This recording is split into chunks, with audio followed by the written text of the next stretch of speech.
What is up again mga purse dyan? So for today's video, ito lang naman. Pinakita ko sa first part ng video natin. Meron tayong dumating na parcel galing sa China. And in-order natin ito through Shopee. So papakita ko sa inyo kung para saan ito at anong silbi nitong binili natin na ito. Let's go! A few inches later.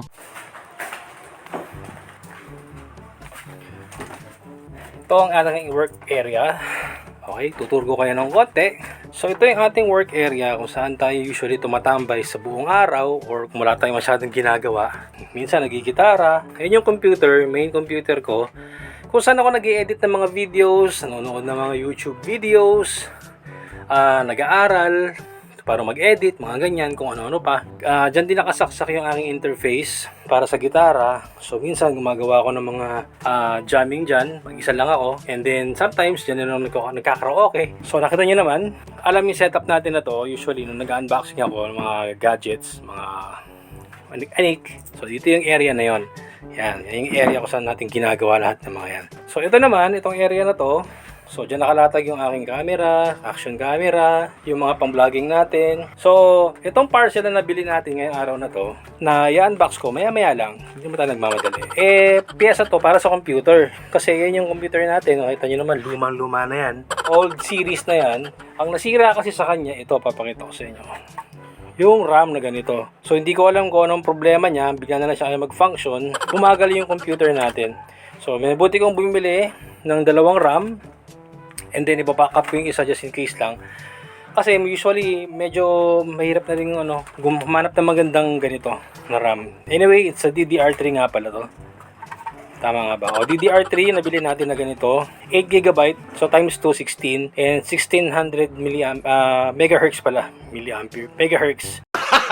Gago! Yan, so yung speed niya. So para at least, para nag-edit tayo o gumawa tayo ng anything sa computer natin, mabilis-bilis yung process. Hindi totoo yan. Medyo mataas kasi ang requirement ng ginagamit kong program para mag-edit ng mga videos.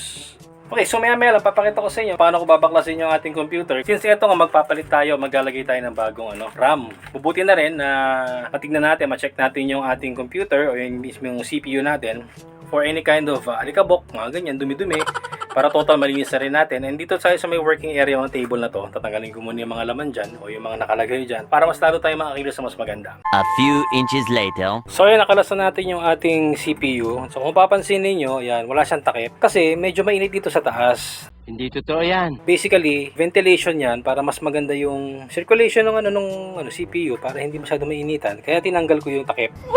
Hindi nga! Pero may mga fan pa rin yan. Like dito sa may motherboard niya, sa may mismong this. And then may ventilation din siya dito, tsaka sa harap. So, nakakahinga pa rin naman yung CPU. So, ito yung gagawin natin dito. Madali lang naman actually. Since nakita ko naman na itsura ng ating CPU, wala naman masyadong problema. May mga konting linis-linis lang tayong gagawin sa kanya. Pero hindi natin masyadong kakalas-kalasin kasi okay pa naman. May paint brush naman tayo dyan. So, ibabrush out lang natin yung mga kailangan natin tanggalin ng mga likabok. So, ito, kita pansin nyo, ito, isa yung RAM. Nag-iisa lang yung RAM yan. So, hirap na hirap siya pagdating dun sa functionality, pagdating sa workload, pagdating sa computer, o pag ginagamit na siya. Kasi isa lang yung RAM niya. 8GB lang yan. So, minabuti kong bumili ng dalawa para maging 16GB. Kahit luma na yung ating CPU, kita nyo naman yung motherboard niya. Alam ko Asus to eh. Hindi ko na alam yung specs ng computer ko.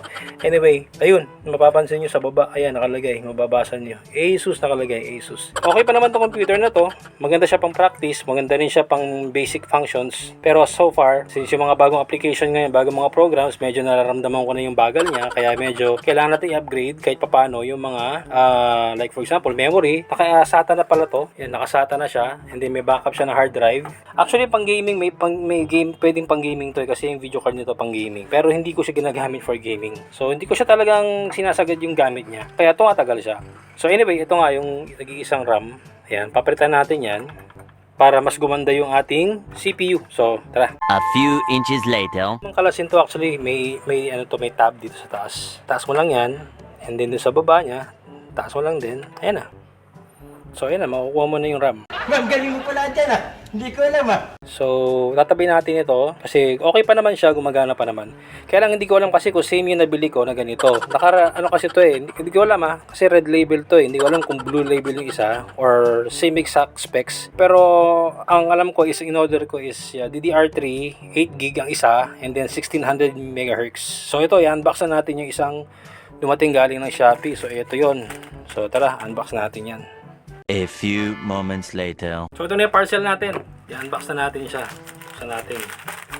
Para makita natin kung tama nga in-order ko. Kasi usually pag mga online na ganito, hindi natin masasabi yung mga seller. Minsan sa sobrang dami ng order na dumarating sa kanila, hindi na nila namamalayan kung ano yung mga siniship nila. Ang nakalagay dito is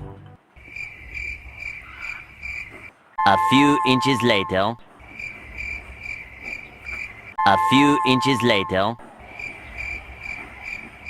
A few inches later. DDR3 to, pero hindi ko alam kung tama ito. 12800 lang siya. Ako, mababasa niyo yan eh. Ayan, makalagay dyan. Anyway, hindi makikita kasi nakagamit lang tayo cellphone camera ngayon. Okay, ayun, may konting pagbabago lang. Pagdating dito sa chipset, sa mga chipset niya, ito. Yung akin, may ganito. Ito, wala.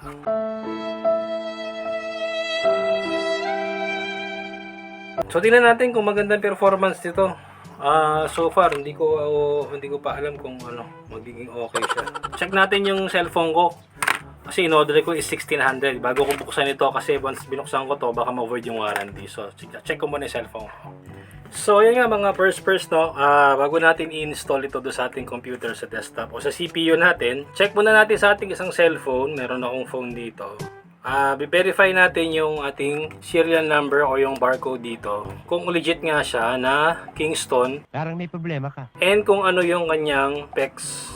Kasi malayong-malayo itsura niya dito sa isa ko. Ayan, dito sa isang ating pinagtanggalan. Bago natin buksan, ayan, yung difference nila makikita ninyo, di ba? So, tingnan natin by opening yung isang barcode scanner. Scan ko lang itong barcode dito. And tingnan natin kung ano lalabas. So, ayan, may lumabas na. Product search natin. Okay, so, ayun, lumabas siya dito. Ayan. So, click lang natin yan, yung link na yan. Ayan, lalabas. So, ayan na mismo yun. So, nakalagay dito yung ating scan na barcode na nandito is also associated siya sa Kingston which is legit. And then, ang kanyang rating is 1600 MHz, 8GB DDR3. So, dalawa to. Ito pa yung isa. Itong isa, tingnan natin kung lalabas pa rin yung same exact information na to. So, it's to verify lang kung yung to verify lang yung authenticity.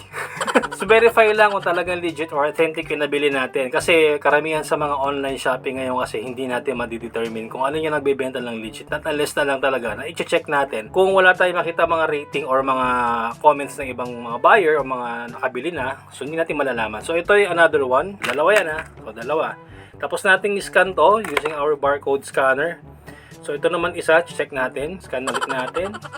Ang ganda ng technology ngayon kasi dati hindi mo malalaman eh. Gunggong! Kung talagang legit yung mga ganito, lalo na pagka medyo duda ka sa price. So ayan, nandiyan lumabas na siya. Product, search. Sa pangalawa nating RAM. So ayan, lumabas ulit siya. Ayan naman ang result niya. Okay, same thing. Same thing sila ng kanyang rating. Another one, it's a legit. Galing kay Kingston nga siya. And then, 8GB, 60 MHz DDR3. So ayan, kahit hindi na natin i-verify sa seller natin, dito lang mismo sa website na to. By scanning, makikita na natin yung authenticity ng ating binili. Excited na rin akong gamitin ito kasi talagang gumagapang yung yung CPU ko pagdating sa mga task na medyo mabibigat na ang load, like yung siyempre ginagamit yung editing software, and then marami pa ako nakabukas na folder at the same time. Siyempre pinipreview ko yung mga na-take ko shots bago ko sila ipag-combine o i-compress. So kailangan talaga mas maganda, mataas yung rating ng ating RAM para hindi tayo nabibitin doon sa speed ng ating computer. I-install na natin siya doon sa ating computer. Madali lang naman ito. So bubuksan ko na muna to officially.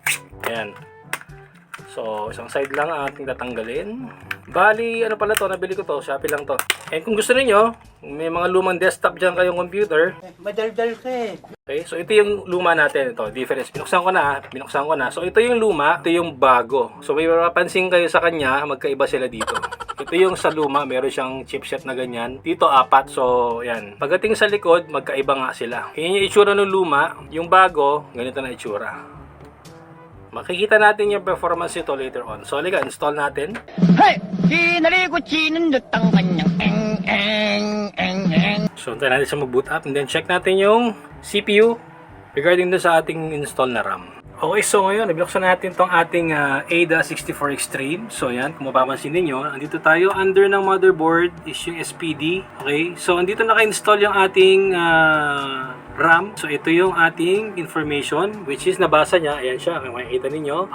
Module name is Kingston, which is ito yung model number ng ating nilagay na RAM. Ito yung serial number niya. Okay? Manufacturing date niya is first week in 2023. Medyo matagal na siya. And then DDR3, speed niya 1600 MHz. And so mga first, nakita nyo yung nangyari dun sa ginawa natin pang testing while doing the run test ng ating binabiling RAM. Unfortunately, nag-shutdown yung computer natin twice. So hindi ko na pinakita sa video sa inyo yung pangalawang shutdown. Ang ginawa ko na lang is tinanggal ko yung dalawang RAM na nabili natin na bago. Ito isa. Yung isa nandun sa loob ng CPU, and then kinabit ko yung dating nakalagay sa kanya, yung unang-una. So ngayon okay naman, gumagana naman siya. So it might be one of the reasons why kaya nagkaganon is because isa ito sa mga problema, defective siguro ito. Hindi ko na binalik doon eh. Kasi baka may magka-problema na naman yung CPU. So tinanggal ko na lang ito. In any case lang na mag-fail yung isa anytime soon or di natin alam, masusubukan natin to. Bali, I think dumating to is Sabado dumating ito. Hindi ko na-check yung verification regarding dun sa authenticity. At that moment kasi medyo preoccupied ako ng konti while doing this vlog. Hindi ko na nagawa mag-research. After nun, nag-try na lang ako mag-edit. Itong video na to na ginagawa ko ngayon. At unfortunately nga, nung nangyari yung nag-fail yung CPU na yon, and then nag-try ako mag-search kung paano ako makaka-reach out sa Kingston mismo, dun sa mismo manufacturer, kung how to check kung ito nga yung nabili natin is legit or hindi. Sinasaludoan kita. Hey! So, my bad and my fault din doon sa pag-check ko doon sa barcode scanner na hindi mo doon malalaman, hindi mo rin ma-check kung talagang original siya. Also, hindi mo rin makikita sa program sa computer mo when you check it kasi lalabas talaga doon kung ano yung manufacturer na naka-embed sa kanya, which is Kingston nga naman. The only way lang na ma-check mo kung legit or original yung mga ganitong klaseng RAM or any other component sa computer is when you contact the manufacturer itself. So, yung ginawa natin, kumontak ako ng try ako mag-send out ng chat doon sa Kingston Saturday or Sunday, mga ganyan na. And since walang office, so hindi ako nakakuha agad ng result regarding doon sa sinend ko sa kanilang verification. And ngayon lang dumating, ngayong araw, it's Monday. So ayan, ipapasok ko dito yung email na sinend sa akin ng Kingston Tech Support about dun sa sinend nating information ng part number and serial number ng ating Kingston na RAM. And then yung result nila ito. Unfortunately, nabili natin is hindi siya original. Fake. So, my bad in my part kasi hindi ko rin na double check. Nag-rely ako dun sa post ng seller sa Shopee, nakalagay kasi dun sa original. Most of the comments kasi and also most of the ratings din doon, okay naman siya. Medyo hindi ko kasi nakita yung ibang rating kasi na precise pagdating dun sa authenticity ng nitong RAM. Ngayon, hindi mo na siya basta-basta ma-check, ikaw lang mag-isa na i-input mo yung serial number. Walang ganun sa Kingston. So, kailangan mong kumontak ng tech support and then you have to email them regarding dun sa information nitong nabili mo, mga ganito nabili mo, and then mag-send ka ng picture with the serial number dito and isa pang number dito sa ilalim pinapasend nila. Pero anyway, ito lang serial number nito, sinend ko sa kanila. Nakita agad yung result and then yun nga. In a span of like 10 minutes, nung mula na sinend ko yung picture regarding itong na to kanina. So, once na kayo result, yun nga, fake nga yung nabili natin. So, at least, alam na natin ngayon, by this video, itong vlog na to, na pinanonood nyo ngayon, malalaman nyo na hindi lahat ng mga nakikita nyo sa online is original or something na kailangan nyo maging kampante. Kaya have to do some research after that. And sa ngayon, the only way lang na makakabili ka ng original na ganito, yung talagang legit na mga ganito, legit stores na nagbibenta ng mga computer parts. Ayoko na mag-mention ng anything. So marami naman dyan. Pwede kayong pumunta sa SM North EDSA, sa Gilmore. So ayan, hindi lang mag-mention ng kahit ano para hindi bias yung ating vlog. Anyway, yun lang. Yan yung ating experience ngayon sa pagbili ng RAM. So, don't make the same mistake that I did. So anyway mga first person, hanggang dito na lang yung vlog natin ngayong araw na to. Stay safe and I will see you again on my next journey and voyage. And again, seize the day. See you on my next video and peace out.